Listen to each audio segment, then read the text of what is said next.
누구나 어떠한 문제들 때문에 위기의 순간이나 절망에 빠져본 적이 한 번쯤은 있을 거예요.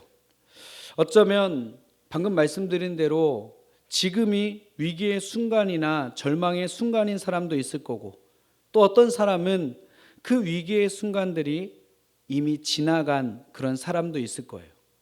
이 땅을 살아가다 보면 누구나 한 번쯤은 크고 작은 문제들 때문에 위기의 순간이나 절망의 순간을 만나게 된다는 거예요. 가정의 문제, 직장, 학교나 사회생활의 문제, 또 때로는 건강의 문제 등 여러 가지 상황들 속에서 한 번쯤은 그것이 큰 일이든 작은 일이든 위기나 절망의 순간을 경험하게 돼요. 저 역시 그 위기와 절망의 순간들을 경험했던 적이 있어요. 그런데 이 위기나 절망을 경험해 본 사람이나 아직 경험해 보지 않은 그런 사람이나 마찬가지로 우리는 이러한 위기의 상황에 임할 그 준비가 되어 있어야 돼요. 그래야만 그런 상황 속에서도 의연하게 대처해 나갈 수가 있는 거예요. 우리 옆나라 일본은 지진이 자주 일어나요. 그래서 그 일본이라는 나라는 가장 초등교육이 시작될 때부터 가장 많이 하는 교육이 바로 지진 대피 훈련이에요. 그렇기 때문에 지진이 났을 때 그 사람들은 우왕좌왕하지 않아요. 훈련 받은 대로 움직여요. 그 훈련이 그렇게 되어 있기 때문에. 마찬가지입니다. 우리에게도 그런 것이 있어야 그런 상황 속에서도 의연하게 대처해 나갈 수가 있어요. 아니, 훈련을 한다 해도 그런 상황이 나에게 어려움이 찾아오면 긴장하고 걱정하고 두려워하고 우왕좌왕할 수밖에 없어요.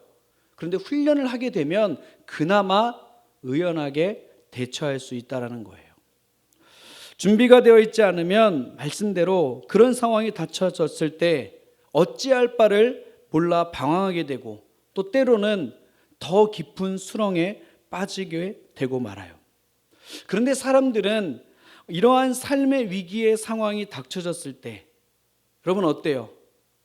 각기 그들 나름대로 행동해요. 어떤 사람은 자기에게 그런 좋지 않은 상황, 위기의 상황이 처해진 것에 대해서 하나님에 대해 좋지 않은 말을 하기도 해요. 하나님에 대해서 욕하는 게 그게 꼭 그렇다라는 게 아니에요. 힘들어 죽겠다. 왜 나에게만 이런 일이, 원망하고 불평하는 것, 그것이 곧 그 화살이 하나님께로 향한다라는 거예요. 굳이 하나님한테 XX 욕을 한다는 그것이 아닐지라도. 그래서 급기야는 정말 하지 말아야 할 행동이자 가장 미련한 행동인 자기 목숨을 스스로 끊는 그런 안타까운 선택을 하기도 해요. 여러분, 안타까운 일이지만 특히나 요즘 뉴스를 통해 그런 사람들 너무 자주 만나지 않습니까? 반면에 또 어떤 사람은 그러한 상황 속에서 이전보다 더 하나님을 의지하는 그런 경우가 있어요.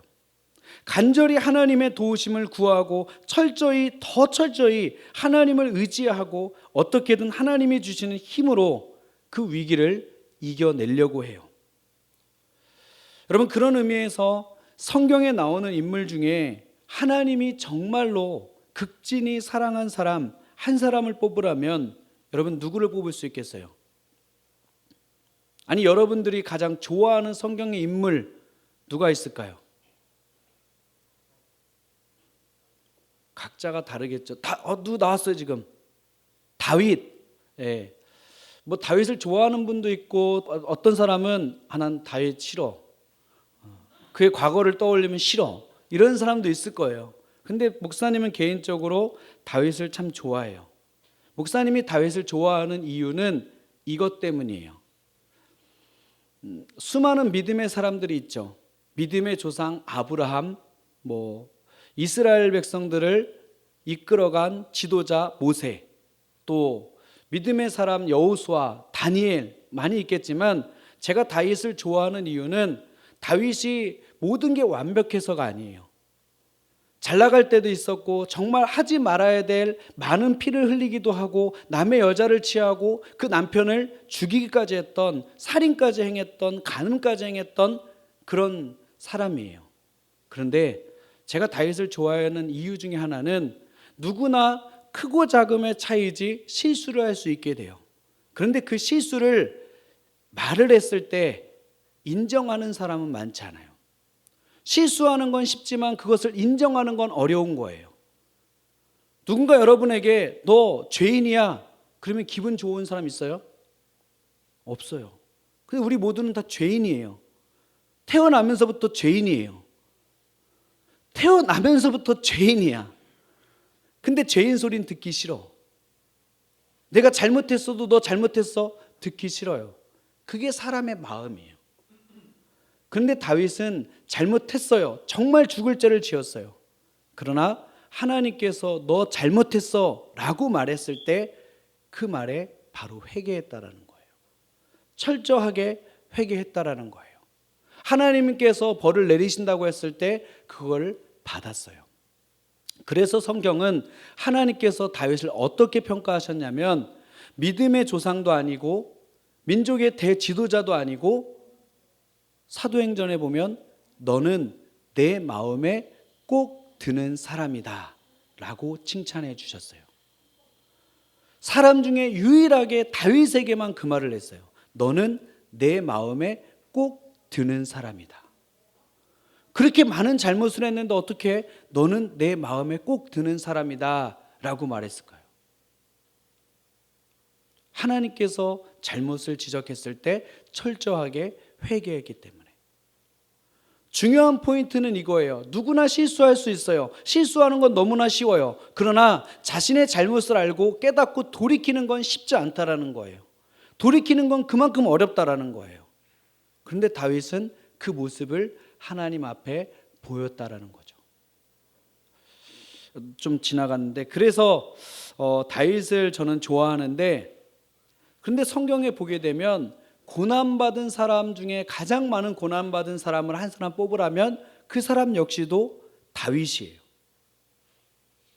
성경에는 다른 어떤 사람의 이름보다도 그래서 이 다윗의 이름이 자주 언급되고 있어요.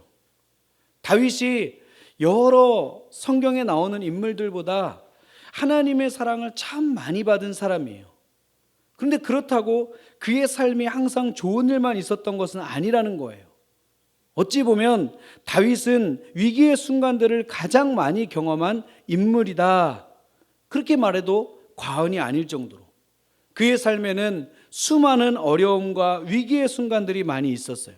하지만 그런 위기의 순간들 속에서 다윗은 여느 사람들과는 다른 방법으로 그 위기의 순간들을 대처해 나갔다라는 거예요.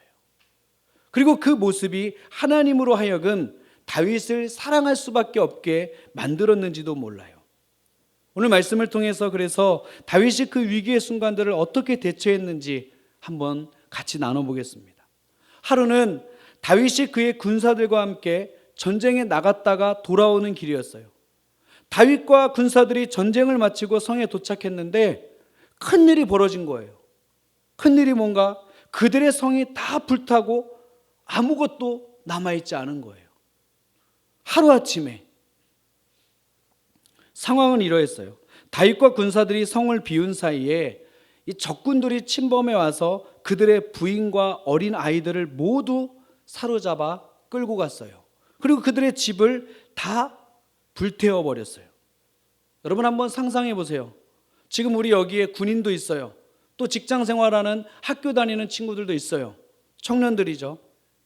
내가 학교에 아침에 나 이제 엄마 학교 갔다 올게 하고 갔다 왔는데 학교 갔다 오니까 집이 없어져 버렸어요. 다 불타 버렸어요. 지금 산불 피해를 겪은 안타까운 분들이 그런 경우예요. 한번 내가 그 상황이 됐다고 생각해 보세요. 자기의 가족들이 다 사로잡혀가고 성은 다 불타버린 모습, 그 모습을 본 다윗과 그 군사들의 마음이 어땠을까? 말할 게 없죠. 그들은 그 자리에 주저앉아 소리 높여 울었어요. 그런데 곧 심상치 않은 일이 일어나요. 군사들이 막 화가 나요. 울다 지쳐서 화가 나, 이제 분노가 일어난 거예요. 그런데 그 분노를 누구한테 쏟느냐? 지도자인 다윗에게 그 화살이 돌아가기 시작한 거예요. 그래서 심지어 다윗을 때려 죽이자, 돌로 치자, 그런 말까지 나오기 시작해요. 여러분, 그들이 그렇게 화가 난 이유는 다른 게 아니에요. 그들의 아들, 딸들이 포로로 끌려갔기 때문이에요. 집은 다시 지을 수 있어요. 그러나 내 사랑하는 아내, 내 자식들 다시 못 돌아오잖아요. 백성들에 의해서 왕으로 세워지고 칭송받았던 다윗이 이제는 그들 섬겨왔던 바로 그 사람들에 의해서 왕의 자리에서 물러나게 되었어요. 여러분, 다윗의 마음이 어떨까요? 그 끌려간 사람 중에는 다윗의 아내도 있었어요. 자신도 마음이 아파요. 그런데 그 사람들이, 나를 왕으로 뽑아준 사람들이 이제 나를 왕의 자리에서 끌어내려고까지 해요. 다윗은 이제 가족도 없어지고 믿음직한 그의 동역자들마저도 다 없어졌어요. 다윗의 아내마저 포로로 끌려갔어요. 심지어 자신의 군사들마저 자기를 죽이려고 달려드는 그런 상황에 처했어요. 말 그대로 다윗은 위기와 절망의 상황에 처해졌어요. 정말 주저앉아 울고 싶은 그런 마음밖에 없었을 거예요. 그런데 이러한 절망적인 상황에서 아까도 말씀드렸듯이 다윗은 여느 사람과 같이 행동하지 않았다라는 거예요. 그 상황을 도피하려고만 하지 않고 하나님을 원망하지도 않았어요. 자신을 죽이려 하는 사람들을 같이 공격하지 않았고 절망 가운데 넘어져 있지도 않았어요. 다윗은 성경에 보니까 그 전에도 그랬듯이 위기의 상황에서 대처하는 방법대로 행동했어요. 그 전에도 위기의 상황이 되면 했던 매뉴얼이 있었다라는 거예요. 아까 말씀드린 대로 일본인들이 지진이 나면 했던 매뉴얼대로. 그리고 다윗은 그 매뉴얼대로 함으로 인해서 성경은 뭐라고 말씀하냐면 다시 용기를 얻었다, 그렇게 기록해요. 그럼 그게 맞는 거잖아요. 그렇게 했는데 더 주저앉았다, 더 상황이 악화됐다, 그러면 우리는 굳이 그걸 안 따라도 돼요. 우리가 성경을 따라야 되는 이유는 그 따랐을 때 좋은 결과물이기 때문에 따르는 거예요. 물론 그리 아니하실지라도 우리는 따라야 되는 게 우리의 맡은 본분이지만 성경에 나와 있는 말씀대로 따랐을 때 하나님께서 회복시키시고 좋은 결과들이 나오기 때문에. 그렇다면 다윗이 한 대처 방법은 무엇이었을까? 오늘 성경은 이렇게 기록합니다. 본문 6절 말씀이에요. 백성들이 자녀들 때문에 마음이 슬퍼서 다윗을 돌로 치자 하니 다윗이 크게 다급하였으나 그의 하나님 여호와를 힘입고 용기를 얻었더라. 다윗도 똑같은 사람이에요. 다급하였어요. 위기 가운데 처해졌기 때문에 그 마음이 걱정과 두려움이 찼어요. 그러나 그는 그 상황 속에서 여느 사람같이 그런 상황에서 두렵고 떨린 모습으로 있는 게 아니라 정해진 매뉴얼대로 행했다라는 거예요. 여러분, 나에게 이것이 있으면 이게 정말 큰 무기가 돼요. 나에게 매뉴얼이 있으면 그대로 행하면 돼요. 내 마음은 두렵지만 그 매뉴얼대로 행하면 되는 거기 때문에. 다윗은 위기와 절망의 상황에서 다른 것에서 해결점을 찾은 것이 아니라 바로 하나님 안에서 그 해결점을 찾았어요. 여러분, 우리가 매뉴얼을 가지고 있는 게 반드시 필요해요. 그런데 그 매뉴얼을, 바른 매뉴얼을 갖고 있어야 된다는 거예요. 다윗이 갖고 있었던 매뉴얼은 자신의 문제를 해결해 줄 수 있는 하나님, 바른 매뉴얼을 갖고 있었어요. 여러분들 모두가 다 매뉴얼을 갖고 있길 바랍니다. 그래서 위기 가운데, 절망 가운데 그 매뉴얼대로 행동하세요. 그러나 그 매뉴얼, 바른 매뉴얼을 가져야 된다는 거예요. 오늘 우리가 말씀을 통해서 다윗에게 배워야 되는 점은 다른 게 아니에요.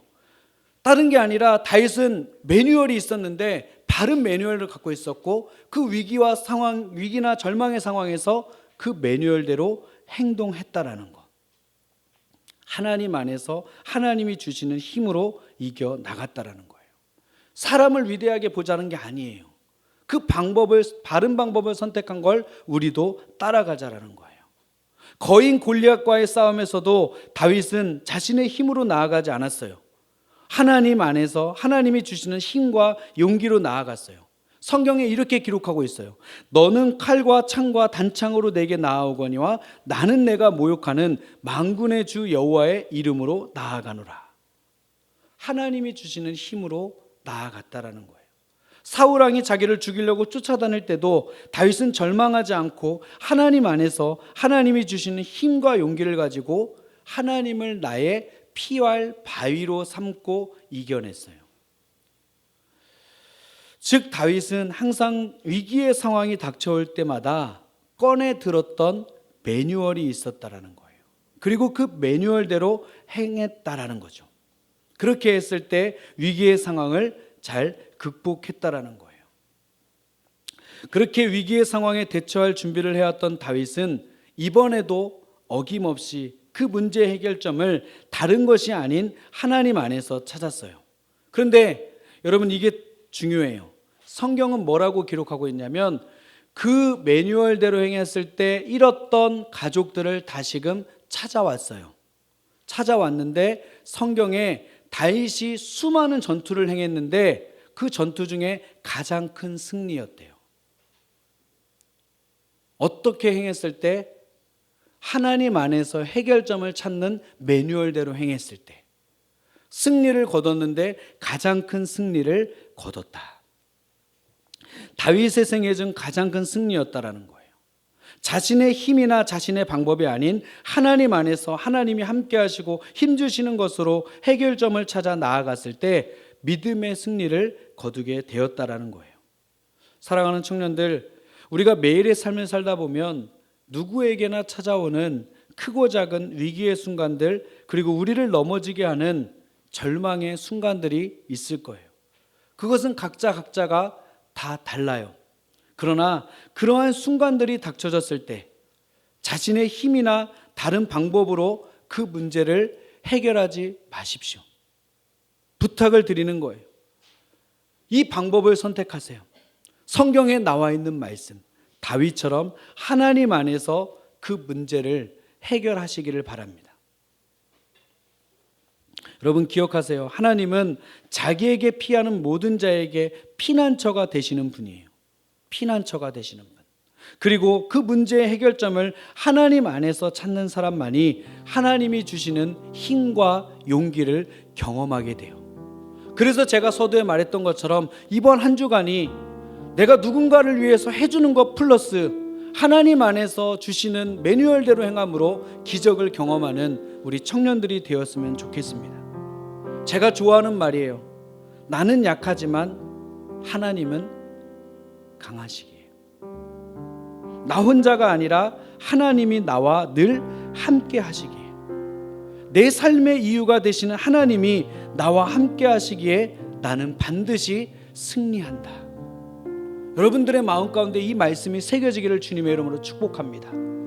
이 사순절 기간을 보내면서 우리가 예배자로서 또 우리에게 찾아오는 수많은 그런 문제들을 우리가 하나님 안에서 하나님이 나에게 주신 매뉴얼을 갖고 이겨나가고 위로를 받고 승리하는 우리 청년들 되기를 이 시간 우리 같은 마음으로 한번 기도했으면 좋겠습니다. 하나님, 내가 그 매뉴얼을 가지고 그 매뉴얼대로 행동하게 하여 주시옵소서. 우리의 삶이 이곳에서뿐 아니라 삶 속에서도 하나님이 기뻐하시는 예배자로 살게 하여 주시옵소서. 우리 그러한 마음으로 합심하여 기도하겠습니다. 하나님 아버지 감사합니다. 참 부족하고 연약한 모습이지만 우리를 하나님을 예배하는 예배자로 세워주시니 감사를 드립니다. 이곳에서 드렸던 이 예배, 이 예배자의 이 마음이 우리의 삶에서도 그대로 아버지 하나님